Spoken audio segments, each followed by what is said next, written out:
안녕하세요. 31기입니다. 벌써 한 주가 끝났습니다. 주말 잘 보내고 계신가요? 점점 채권금리가 내려가는 흐름이 보이고 있는데요. 5월 11일 미국 생산자 물가지수 PPI가 발표되었습니다.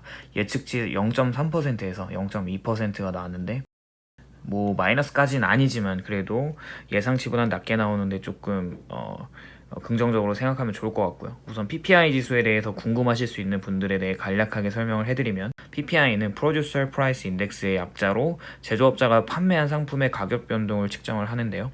쉽게 말하면 인플레이션의 대부분을 차지하는 소비자 물가 인플레이션의 선행지표라고 볼 수가 있습니다. PPI 지수와 CPI 지수의 연관성이 굉장히 큰데요. 예를 들면 제가 치킨집을 운영했을 때 완제품인 치킨 가격은 CPI 지수라고 보면 되고요. 재료값을 PPI 지수라고 보면 됩니다.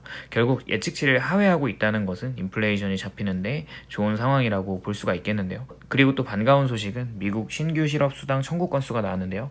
예상치 24만 5천 명을 실제로 26만 4천 명으로 예측치를 훨씬 상회한 모습입니다. 계속해서 실업수당 청구 건수가 올라가는 모습이 보이는데 이것이 의미하는 것은 실업률이 계속 앞으로 올라갈 전망이라고 봐도 될 것 같습니다. 4월 실업률 지표는 굉장히 낮게 나왔지만 지속적으로 실업수당 청구 건수가 올라가는 모습은 앞으로 실업률이 올라갈 수밖에 없습니다. 서비스 물가를 견인하는 낮은 실업률이 점점 높아진다면 코어 PC를 잡을 수 있는 실업률이 높아지면서 점점 인플레이션은 하반기로 가면 갈수록 잡힐 것 같다는 생각이 듭니다. 그리고 전에 영상에서 언급을 한 적이 있는데 은행 위기가 끝나지 않아 보입니다. 팩웨스트 뱅코프는 5월 11일 장이 마감되고 22.7%가 하락이 되었는데 왜냐하면 지난 한 주간의 예금만 9.5%가 감소하는 모습으로 뱅크런이 본격적으로 이루어지고 있는데요. 이것이 의미하는 것은 상반기로 갈수록 더욱더 지역은행들의 위기들이 본격적으로 심화되는 전조 현상이라고 보고 있습니다. 확실한 것은 하반기로 갈수록 미국 국채금리는 점점 내려올 수밖에 없는 상황입니다.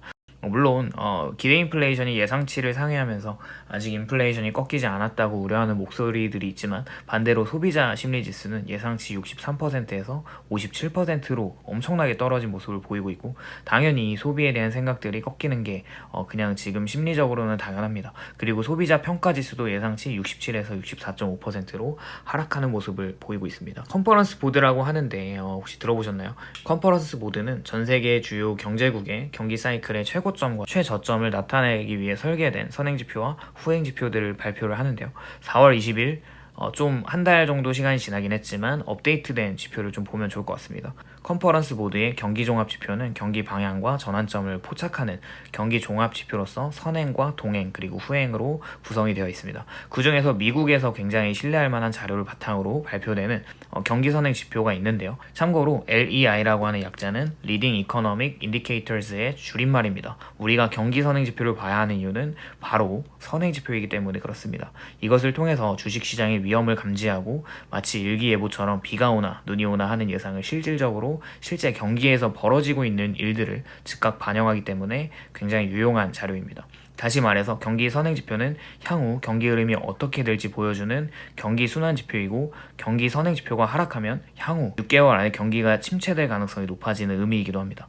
반대로 경기 선행 지표가 상승하면 향후 6개월 안에 경기가 좋아질 가능성이 있다는 의미이기도 합니다. 경기 선행 지표 구성은 경기에 선행을 하고 있는 10가지 주요 경제 지표를 가중 편성하여 작성하게 되는데요. 세부 구성 항목은 다음과 같습니다. 첫 번째로 제조업 평균 노동시간이 있고요. 두 번째로 주간 실업 수당 청구 건수가 있습니다. 그리고 세 번째로 제조업 신규 주문, 그리고 네 번째로 ISM 제조업 지표 중 신규 주문, 그리고 민간 주택 허가 지수, 그리고 S&P 500 인덱스, 리딩 크레딧 인덱스, 그리고 장단기 금리차, 10년물에서 기준금리를 뺀 수치이고요. 그 다음에 소비자 기대 지수가 있습니다.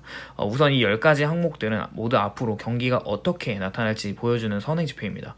경기 선행지표는 훌륭하게 이 경기 침체들을 예측을 해왔는데 평균적으로 침체에 12개월 선행하는 모습을 보여주고 있습니다.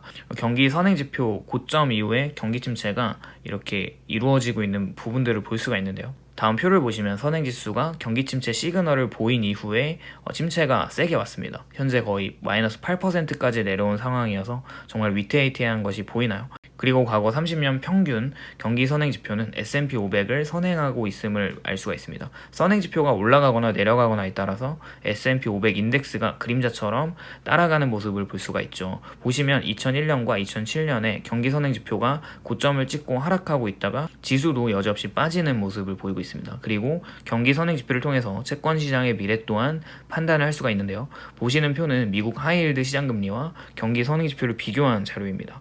과거 하이힐드 가상금리가 추세적으로 상승하기 전에 컨퍼런스 보드 선행지표가 하락하는 모습을 볼 수가 있는데요. 그리고 선행지표가 2011년부터 2020년까지 꾸준하게 올라가는 모습을 보면 하이힐드 채권금리는 저점을 유지하면서 잘 지나가고 있었죠. 그렇다면 다시 돌아와서 이번 23년 4월 달에 발표된 선행지표 자료를 보면 21년에 고점을 찍고 계속 하락하는 모습을 보이고 있는데, 그리고 하이힐드 BB등급 채권 금리를 비슷하게 2021년 저점을 찍고 꾸준하게 상승하고 있는 모습을 보이고 있습니다.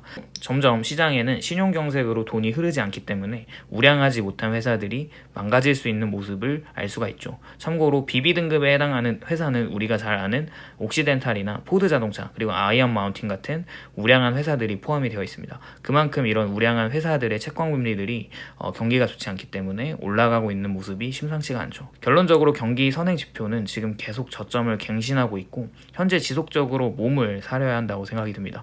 언제 갑자기 주가가 폭락될지 모르기 때문입니다. 주가가 폭락되지 않으면 이라고 생각하는 사람들이 있을 것 같은데, 그런 직관적인 판단에 의해서 투자를 하면 그게 홀짝 맞추는 도박이랑 다를 게 뭔가요? 누군가는 금리 인하가 되면 주가가 다시 올라갈 거라는 생각을 하고 있는데 정말 어리석은 생각입니다.